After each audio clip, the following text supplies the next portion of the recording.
Just the green. Vowels 1, 2, 3, 4, 5. And then it's test, test, test, test. See, it's on. It was on. I heard it. Yeah. Okay, so And you use it.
Ladies, if you'd like to join us, we'd like to start.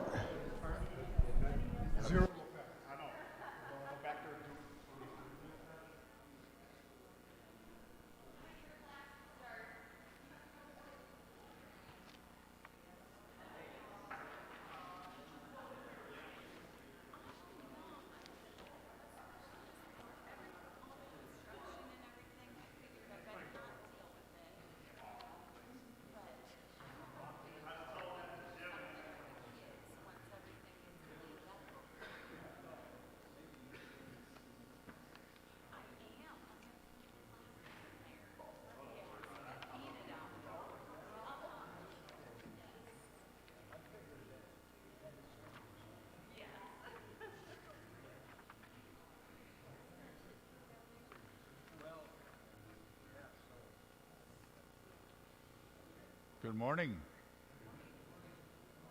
Hey, nice crowd. For summer, this is great. I mean, yeah, and a beautiful weekend. Are you on? I'm on. Should be. Okay. Yeah.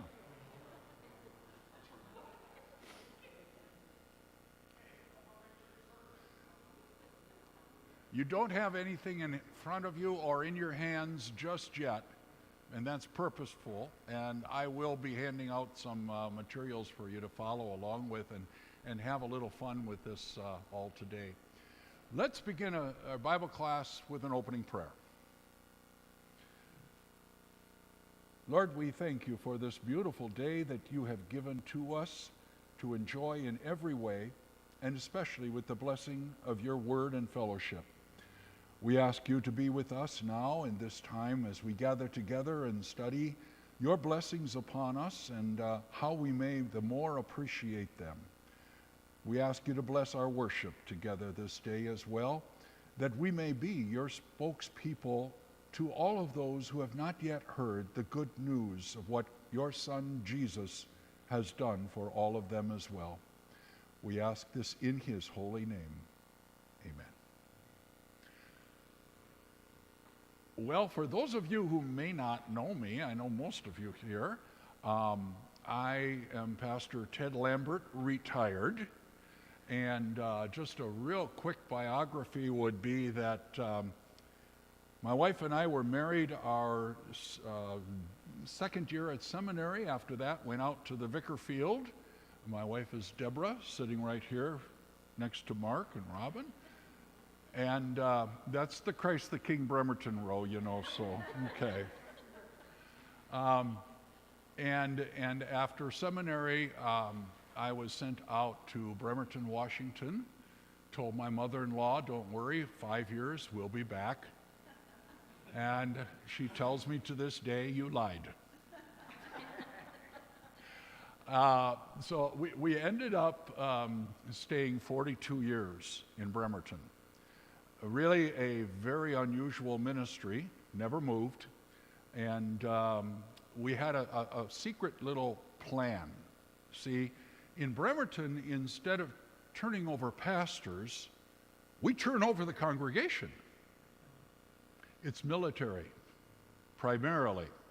So we did a study back when I had one of the calls that I was holding of 29, and a president of my congregation at that time came to me and he said, I don't know if you know this, Pastor, but he said, 50%, I did the study, he said 50% of our congregation is new every 5 years. So we rotated during my time there over 1,200, almost 1,300 people through the congregation. Yeah. So some of them didn't get tired of me. Some of them stayed the whole journey.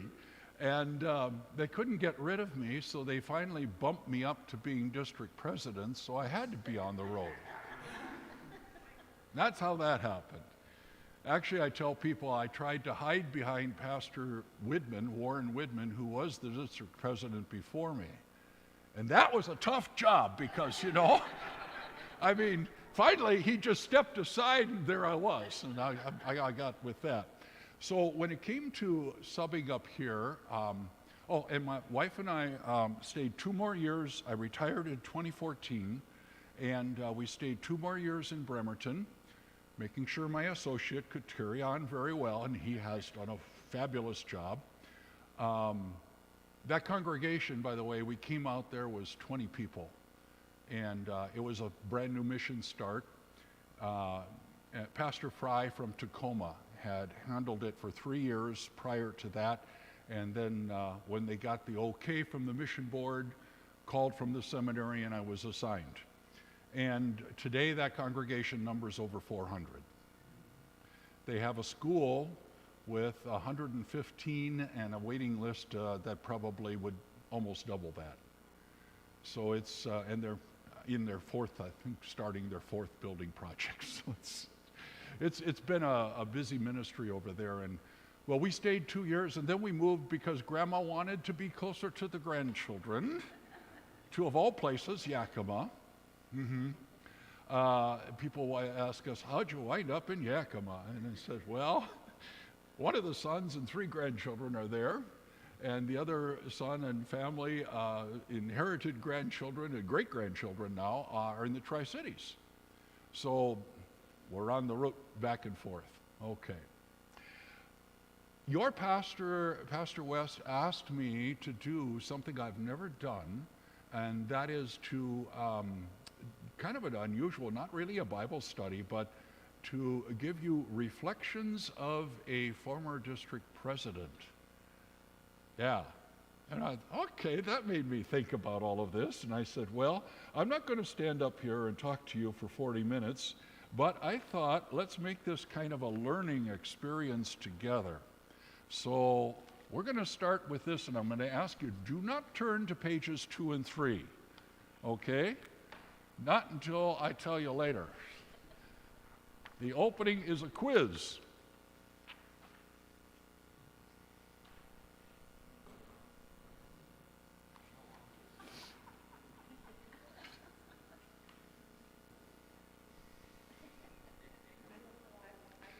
And hopefully through this, you know, it'll be a learning experience for you as well in regard to our topic today.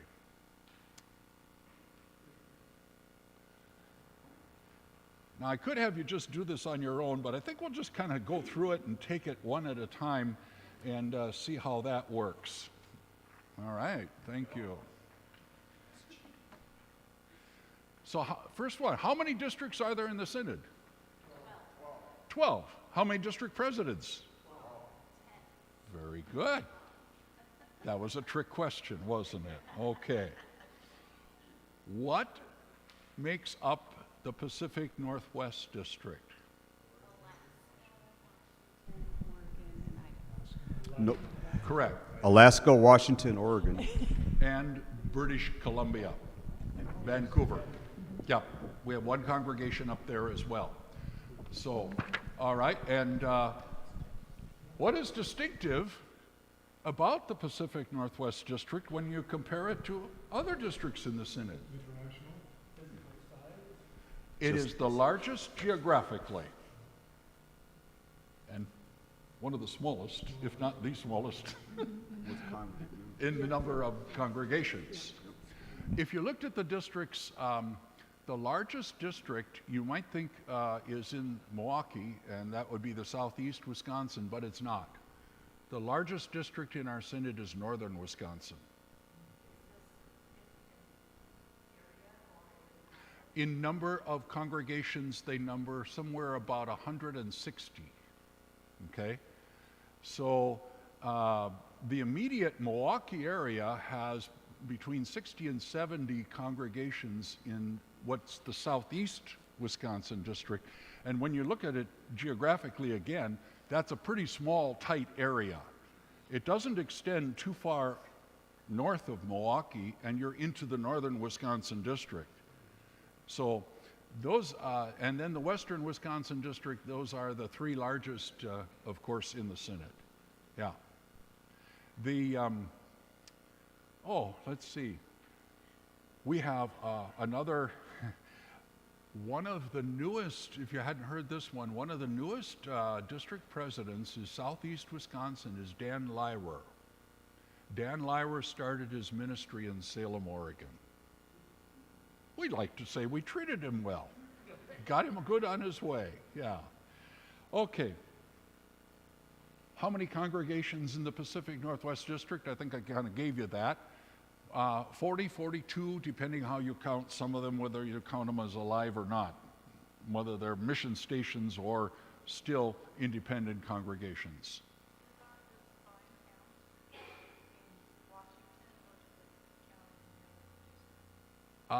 This would be just our district. You mean the 40? Oh, that's part of our district. Mm-hmm. As is Boise, and the Vietnamese mission in Boise as well, and Nampa. So we've got a pretty good hold already in Idaho, and they would like to start another one in Meridian. You know, they're working that direction as well. So Idaho has been a good field for us in recent years. The Synod pays the salary of each district president. True or false?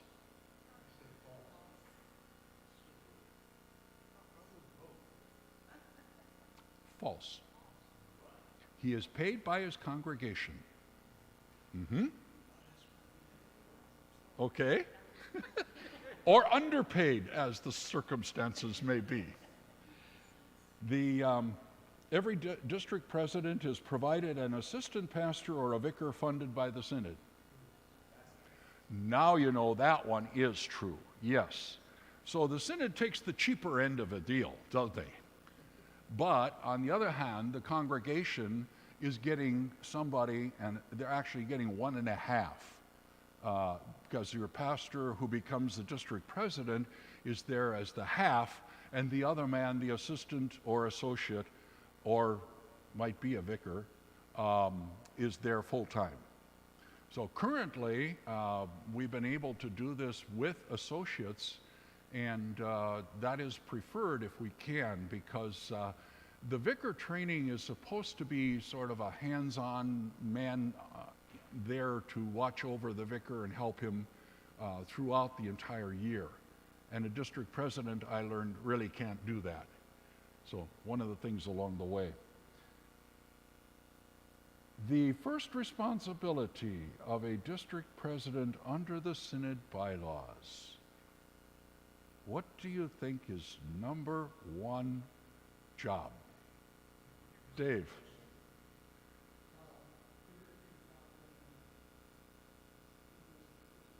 You got it.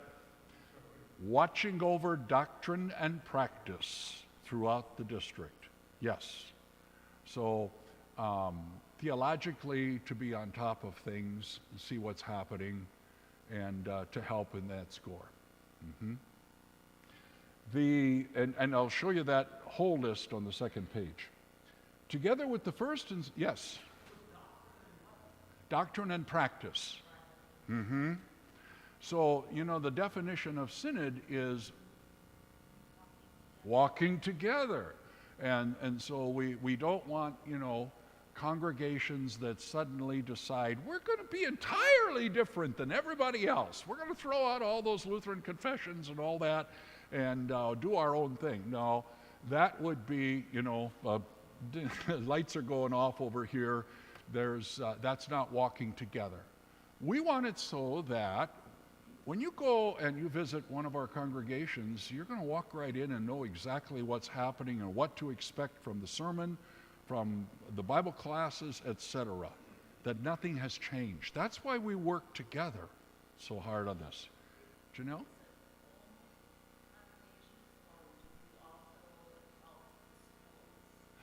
Both.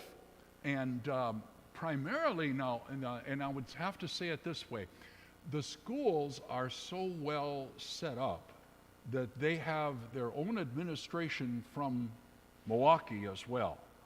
So they get a lot of help directly because pastors aren't trained to be teachers per se and to have all that knowledge. However, the district president does work with the schools, and yet the difference would be that a district president sets up the call list for the pastors, but gets help from the synod office in regard to the teachers. So they would send from the synod office primarily a list to which then the district president can add or subtract, or do whatever he likes with it before he sends it over to the congregation. And so that's an interesting part of the whole work, and we'll talk a little bit more about that in Reflections.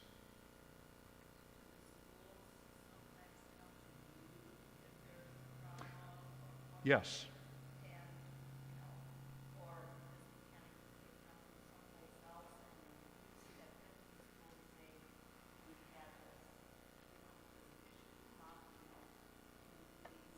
Yeah. I think I cannot recall getting directly involved in an issue with a elementary school. Did several times with the high school. Okay? That's a little more of an independent body again. So the district president, I was close enough that I was able to attend a lot of their board meetings. And so that's one disadvantage right now for our current district president, in that he lives in Boise. However, when we talked to him about this, even before, he could see the handwriting on the wall as well, because I gave him a heads up and told him what was coming. And he said, well, I might be too far out. But there's this wonderful thing called Zoom. So today you're never out of touch totally. And so he can attend meetings now all the way to Alaska, just by the internet. That wasn't quite that polished during my term, getting there, but so that helps. All right. Together, number 9, together with the first and second district vice presidents, the district president has the power to suspend a pastor or teacher in the district. True or false? I hear true. Correct. This is something that kind of surprises some congregations sometimes, and I found in some cases welcomed it. Did not know what they were going to do until they involved the district presidium. Now, let me point out a real difference here between us and Missouri Synod. Missouri Synod has a different kind of church setup. This is church and ministry is one of the differences between us, probably a key difference, in that the congregation is looked at as more up here, supreme. We look at it as the district president or presidium and the congregation both have the call of your pastor in their hands. Okay? So in the Missouri Synod, if there is an issue, the congregation has to take the action. And then the district president really can't do anything about removing that man or teacher unless the congregation is supportive of that action. Okay? In the Wisconsin Synod, we would bypass what the congregation feels if that man is clearly teaching false doctrine, has an immoral lifestyle, or is incapable. Those are the 3 categories: incapable of continuing to perform his duties. Then we would tell that congregation, we have suspended your called worker from our ministerium. Now it's up to you to decide what you're going to do. If you continue to support him, then the next action would be you will be removed as a congregation from our synod. All right? So they would have to then make a choice. What are they going to do with that particular situation? And I'll reflect on that in my thoughts here just a little more when we come to that. Yes, I did have to deal with a few of those.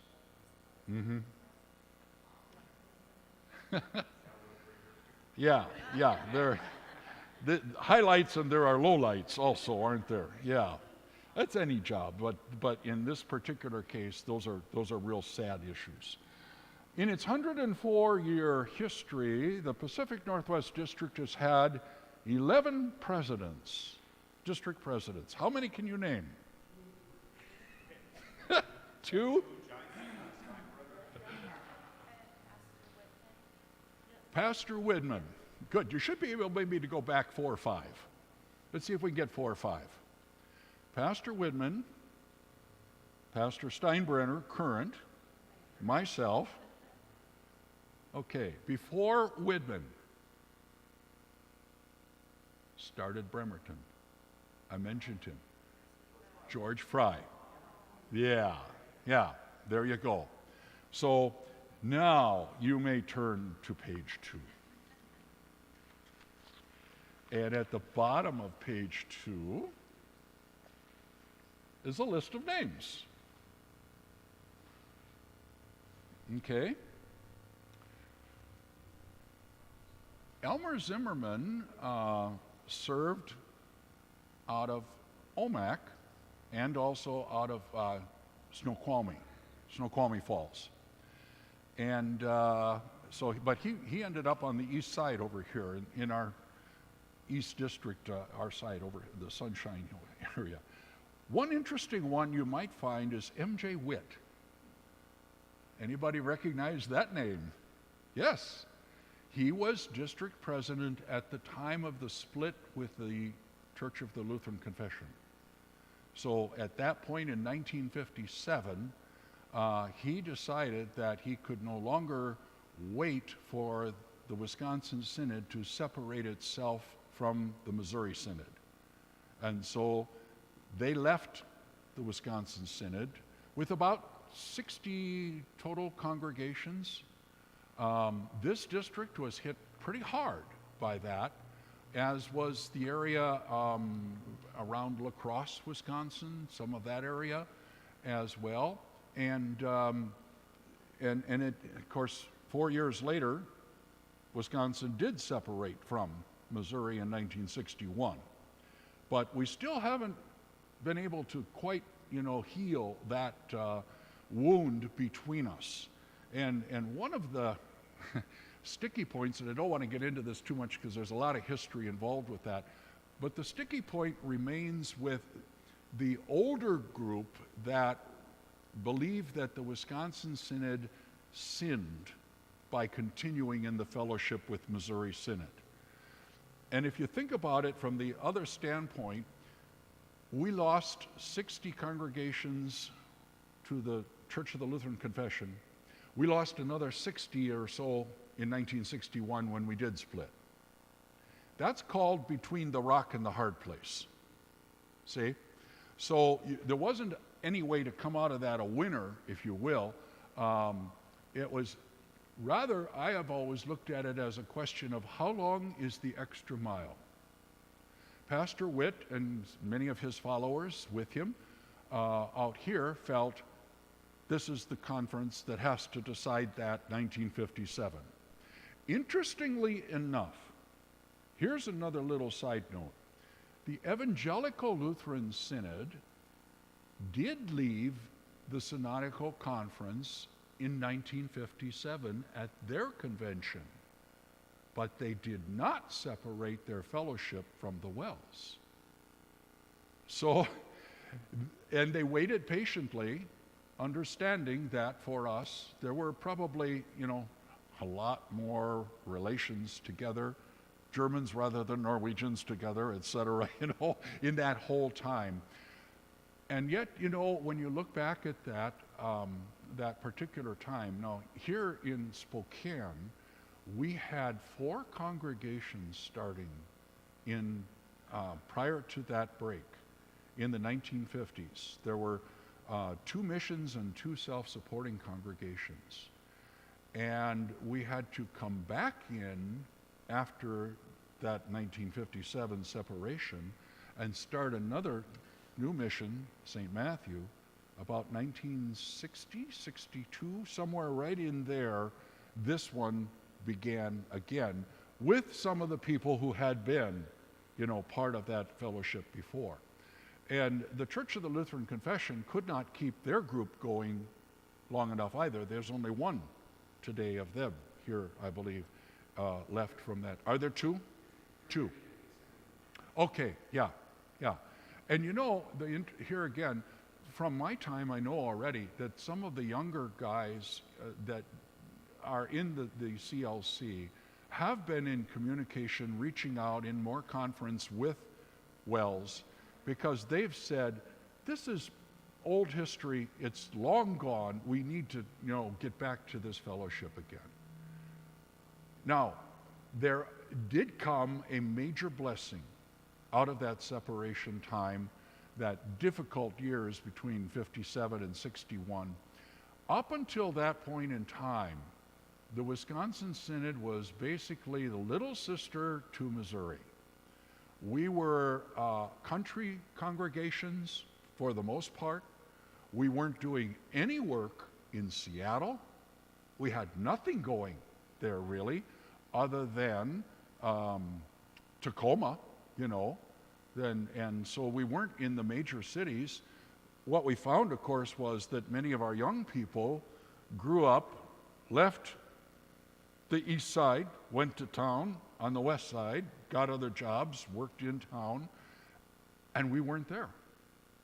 And so it forced us all across the United States to re-examine who we were and whether we were going to do the outreach that we really needed to do. At that time of the break, we numbered somewhere between 600 and 700 congregations.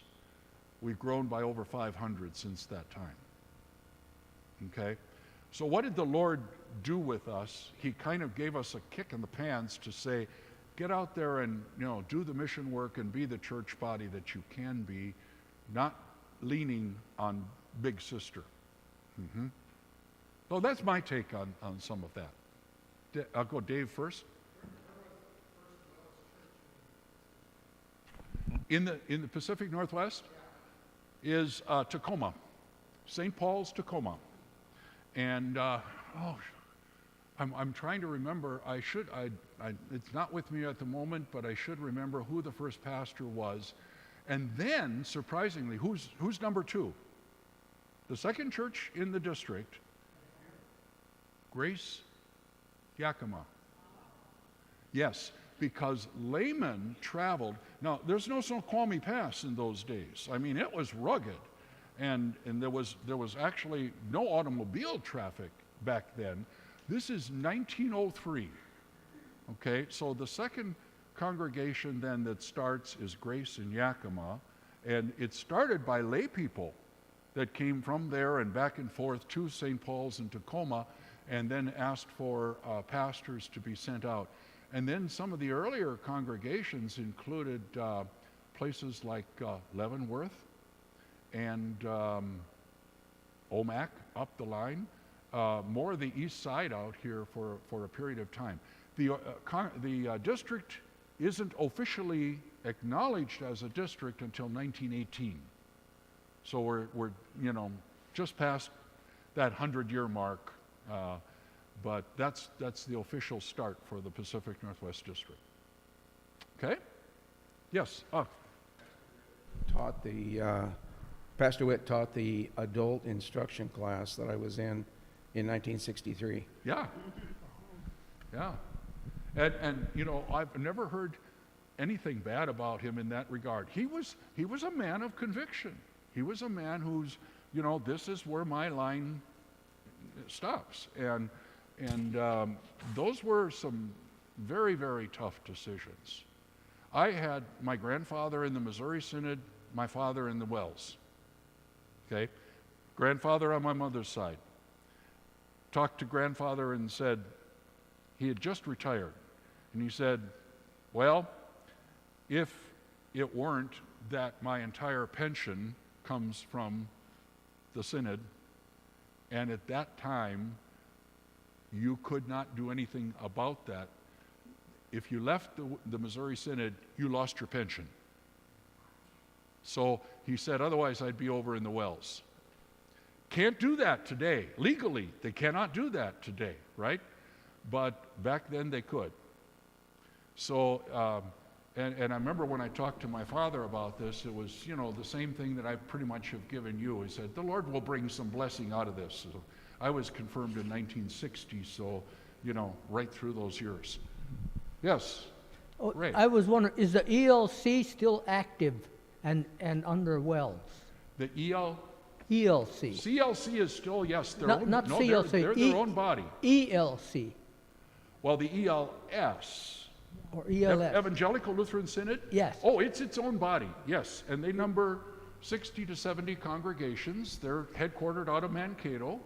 Pastor Glenn Obenberger from Parkland, Washington, is their synod president.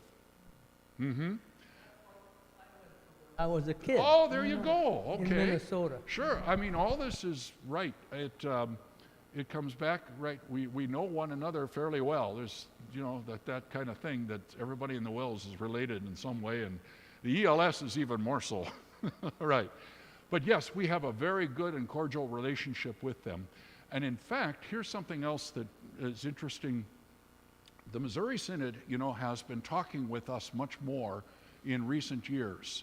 And that started when I was one of the district presidents, that they started to send, their own synod president, Harrison, when he was elected, opened the door, and so did our President Schrader, and to those conversations. So there has been at least one conference a year where they get together with Pastor Obenberger and the leaders of the ELS and the district leaders of our synod.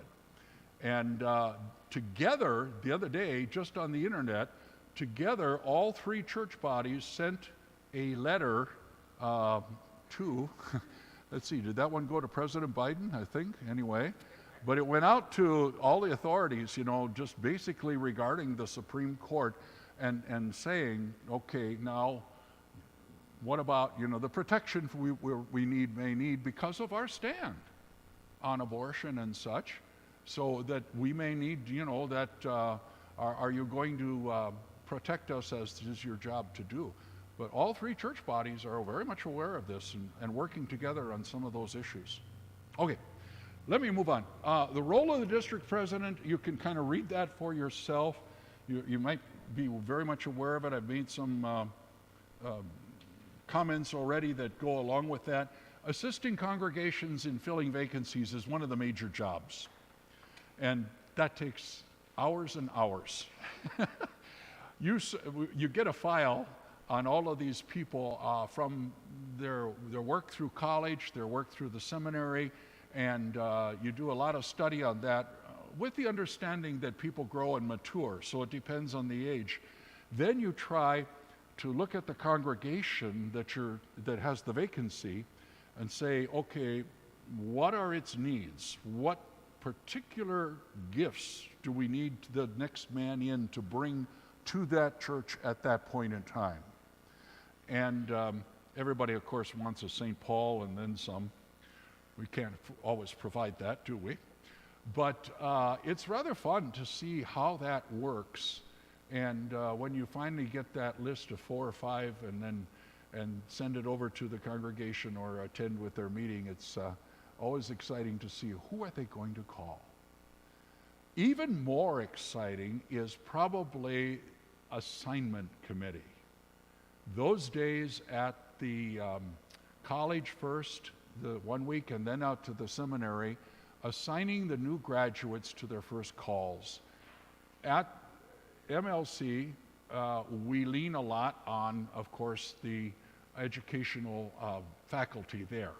And so providing us with, yes, this would be a good fit. Yes, we could see that person working there. One of the things that came along for myself as we work with congregations with schools is Alaska. We have a school in Anchorage, we have a school in Kenai. All right? We're going to send a 21-year-old single female to Kenai, Alaska. Okay. How long are mother's apron strings? That was fun because I'll tell you, I had one, this is a little side story, but I had a mother come up to me after assignment day at MLC, and she was almost in tears. And she knew that I was the district president that had assigned her daughter to Bellevue, Calvary Bellevue. Tell me that it's Bellevue, Illinois, not Washington. I'm never going to see my daughter again. The daughter ended up out here and married out here. And she was very happy to have those apron strings cut. I wonder why. So you get some of that once in a while. But I did get it through to the Conference of Presidents that Alaska is unique. And if we are assigning single women of any age to Alaska, we need to know that they are a person who can take that separation away from family in a lone situation. And so we gave, in this particular case, I got it through to the Conference of Presidents that they would have first right of refusal. Now this is a unique situation you may not be aware of, but what happened then is in several cases, they would ask the day before to, who I have in mind, and then that person would be pulled out of class or after class, would meet with me. I would tell them where I would like to assign you. You have overnight to think about it. Okay? First right of refusal. That's unique, only because of the situation. It's not done anywhere else. Okay. So, and the Conference of Presidents still does that with Alaska today and with very, very remote fields. We do the same thing if we are assigning a missionary abroad, right out of seminary. So if a seminary graduate is to be assigned to Brazil or, Timbuktu, he will hear about it overnight beforehand and then have a chance to think about it that quick. All right, how are we doing time-wise? Oh man, we are getting down to the end here. One of the things on this list of role of the district president that I thought would be kind of interesting is works an average of 70 to 90 hours a week. Pastor Weiser and I were first and second vice presidents under Pastor Widman, and we were asked to do a study of his work schedule. He worked 92 to 94 hours during that time that we were doing the study. Yeah, so you're on the road a lot, you're gone from home a lot, and that's sort of where we're at with it. Oh, I'm going to have to keep my story short. I'm going to turn you to page 3, just real quick. I have some notes, and I'm going to leave these with some of your leaders. Closing congregations is painful. What are the signs of a dying congregation?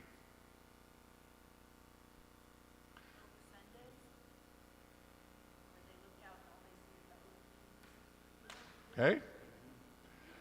Signs are, Dave?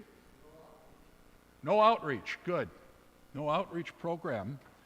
Few children in church, aging membership, harder and harder to keep up financially, declining attendance at worship, can't fill church offices, and another outward sign, building and grounds in disrepair.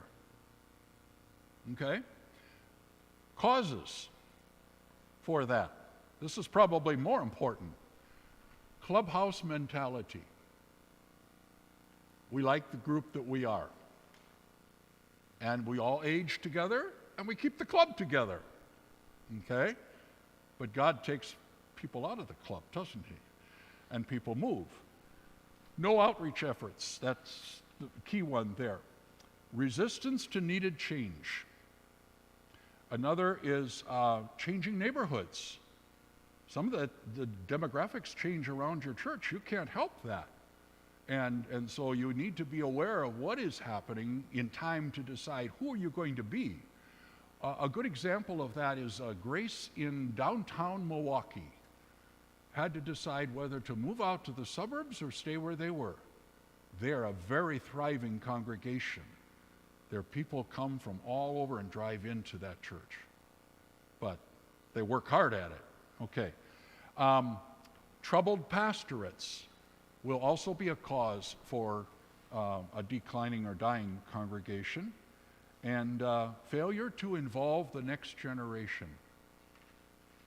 Got it? So getting the younger ones involved and letting them take over those offices that we have held forever and ever. I want to make a comment. Lutheran schools. We have our most thriving congregations in our district all have a parochial school, with the exception of the largest and probably most thriving is Cross of Christ in Boise, Idaho. That has become really the #1 congregation in our district. And they operate without a school. They do have a big gym, and they have a real strong youth program. So that's a difference. Now, schools. Here's another reflection of mine. Unless you have 150 to 200 communicants, don't even think about starting it. The finances will put you under, as a number of our places found out. It's not cheap. And if you don't have the facility already, you'll be in tough shape to try to get there at the same time that you're funding those additional salaries and trying to take on a building program. Schools are primarily for the education of our children, to continue this on the next generation. But unless they're also used as an outreach arm, it's sometimes more, it's nice to have the school, but we're really not using it as we should. Okay? And so we must always view our schools as an arm of the church, not the reason for why we are church. That's one of my real takeaways. You are church, regardless of whether you have the school or not. Okay? Your mission is to learn and to share and to go with that word of Christ. We already said this one, but I've got it on the sheet. I'll just make a note. Vibrant churches have an outreach mindset. The time when we grew because we had large families is 60, 70 years ago, when you could count on 5 to 7 children out there from the farm families in particular and all, right? That time is gone. So the in-house kind of growth that we had in the past, that day is gone. We need to do the outreach that God is calling us to do, which is to our communities. That's key to being a growing church. Here's a funny one you'll enjoy, I think. And you don't have this, so I can say happily I'm on safe ground here. Parsonages are hopefully a relic of the past. Okay? Mission Board loved them because they could put a house in there, and then if it didn't work out, they could sell the house and get their money back, okay? But then when you built on that ground, you were stuck with that house right there wherever it's at, and you kind of know the feeling there a little bit, and you've used yours in a different way for school, okay?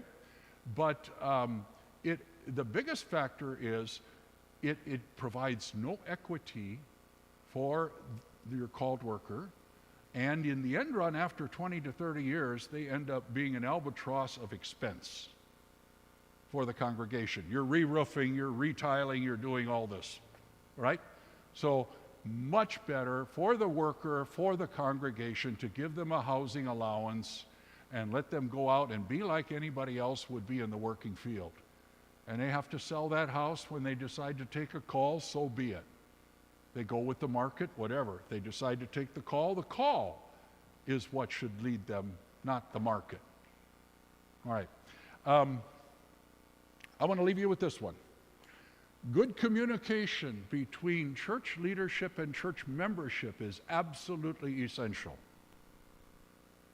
If the members don't know what's going on in the church, and I found this so often, what happens is the leaders know, and they worry, and they get stressed out about, are we going to be able to make the budget? Are we going to be able to carry out our mission and fund our called workers? And they carry this load by themselves. For whatever reason, I have no idea. They have not communicated it to their congregation. I found that in Yakima. And I told Mark about this, and they were facing a big deficit this last year coming in.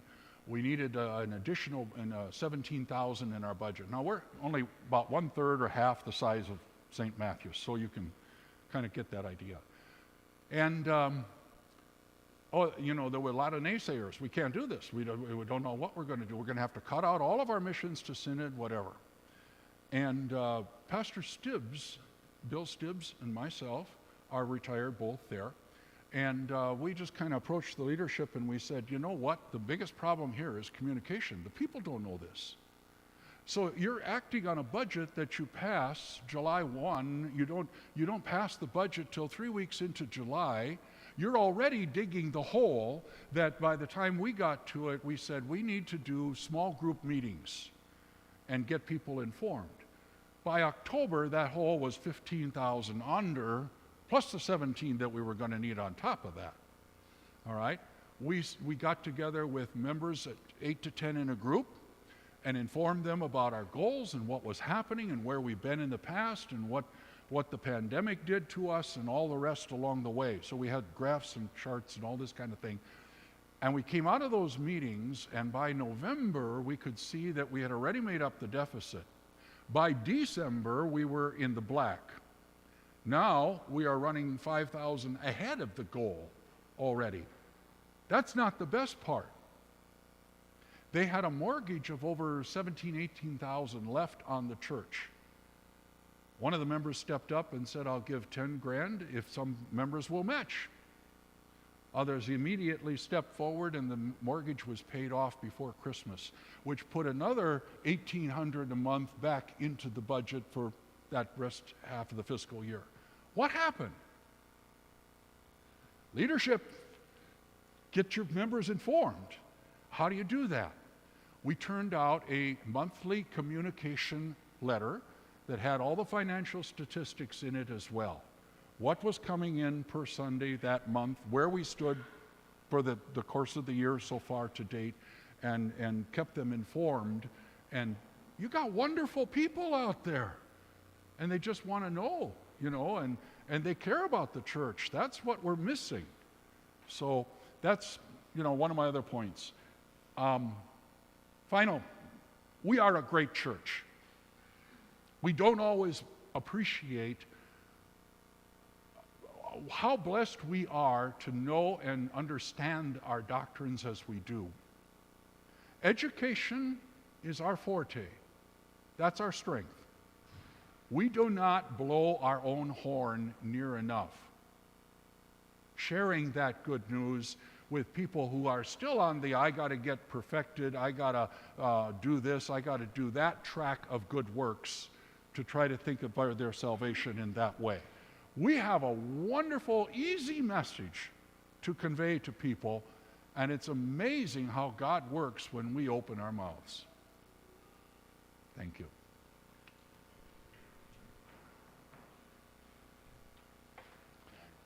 Now, if you have any other questions along the line, we got to get going, I know, for church. So come up and talk to me privately.